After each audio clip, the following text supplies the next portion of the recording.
السلام عليكم ورحمة الله وبركاته. معاكم معاذ من قناة ميزو تي في، وفيديو النهاردة هنتكلم عن مباراتين سيمبا والنادي الأهلي. طبعا النادي الأهلي قدر ان هو يوصل للمباراة اللي قبل النهائية قدام سان داونز في البطولة المستجدة وهي دوري السوبر الأفريقي. طبعا يعني كان في نقط كتيرة جدا في المباراتين دي هنتكلم عليها أثناء الفيديو.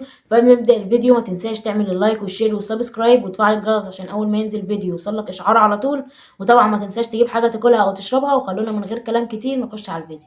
وفي البداية طبعا لازم نقول تشكيلة النادي الأهلي، واللي كانت بتضم في حراسة المرمى محمد الشناوي، ورباعي خط الدفاع ناحية الشمال علي معلول، واتنين قلوب دفاع وهما محمد عبد المنعم ورامي ربيعة، وناحية اليمين محمد هاني، وتلاتة في نص الملعب وهما مروان عطية واليو ديانج ومحمد مجدي قفشة، ناحية اليمين بيرسي تاو، وناحية الشمال حسين الشحات، وكراس حربة صريح وهو كهربا.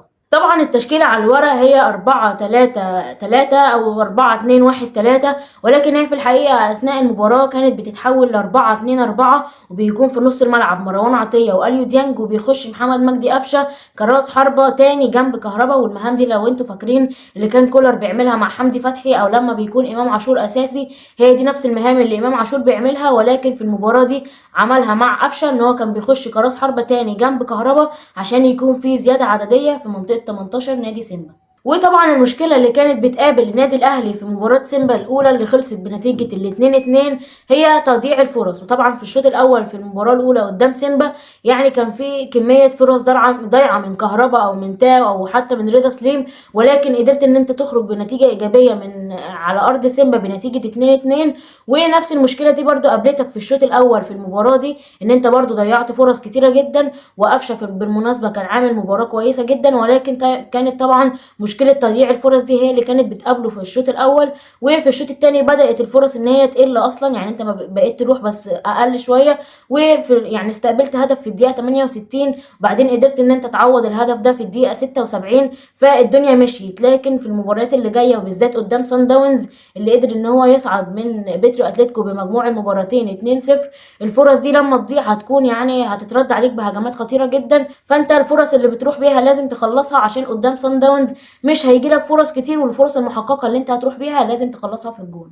وكمان من سلبيات المباراة بغض النظر عن موضوع تضييع الفرص وهي الباصات الكتيرة جدا الغلط اللي كانت بتحصل في الشوط الاول. يعني كان في ميس باص كتير جدا اذا كان من مروان عطية او حتى من اليو ديانج اللي كان مستواه وحش في الماتش ده، وبرده مروان عطية اللي مستواه بدأ ان هو يبقى قليل في اخر كام ماتش ليه. وبعد ما احمد نبيل كوكا بقى هو اللي ياخد مكان اساسي بيعمل مباريات احسن من مروان عطية شوية. ولكن اظن ان مروان عطية لما يخش شوية في مود المباريات، لان هو بقاله 3 أو 4 مباريات ما بيلعبش بشكل اساسي، فاظن ان بعد دخول المباريات مروان عطية هيرجع لمستواه. وبرده لو جينا نتكلم على حسين الشحات او بيرسي تاو، الاتنين ما كانوش في حالتهم في الشوط الاول. حسين الشحات برده كان يعني صعب جدا في اي كرات هوائيه، ما بيعرفش ان هو يكسبها لان هو جسمانيا ضعيف شويه. وكان من رايي المفروض يبدا برضا سليم في المباراه دي، وكلنا شفناه في المباراه الاولى كان عامل اداء كويس جدا، كان واخد ناحيه الشمال دي شارع باسمه. وحسين الشحات بدا المباراه دي الثانيه على استاد القاهره،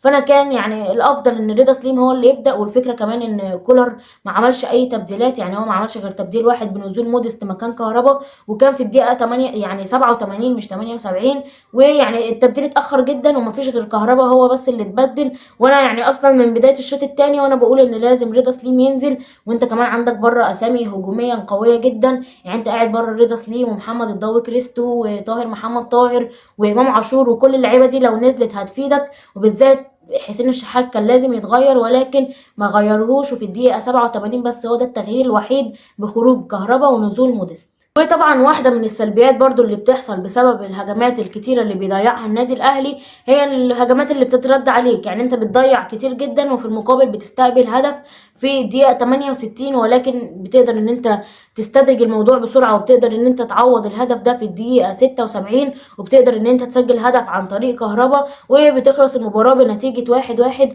ولكن زي ما قلت لكم مشكلة تضييع الفرص دي مش عشان ماتش سيمبا، يعني ماتش سيمبا خلاص عدى الماتشين وصعدتوا يعني 3-3، والنتيجة الإيجابية اللي انت عملتها على أرضهم هي دي اللي يعني فادتك في المباراة اللي كانت على استاد القاهرة في مصر. فالمباريات اللي جاية قدام سان داونز اللي زي ما قلت لكم قدر ان هو يفوز على بيترو اتلتيكو، الفرص الكتير اللي انت هتضيعها دي هتستقبلها على طول، ومش يعني الفرص المحققة دي مش هتجيلك كتير، فلازم لما تروح تخلص على طول عشان المباريات الصعبة تقدر ان انت تعدي منها بسهولة.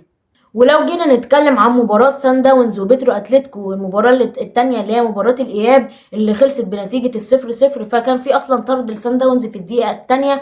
لاعب من سان داونز اتطرد في الدقيقة التانية، فالمفروض كان بترو اتلتيكو يخلص يعني على الاقل جون في التاني على طول، ولكن ما قدروش ان هم يسجلوا اي اهداف، وقدر سان داونز ان هو يصعد. وبكده النادي الاهلي في قبل النهائي هيلاعب سان داونز.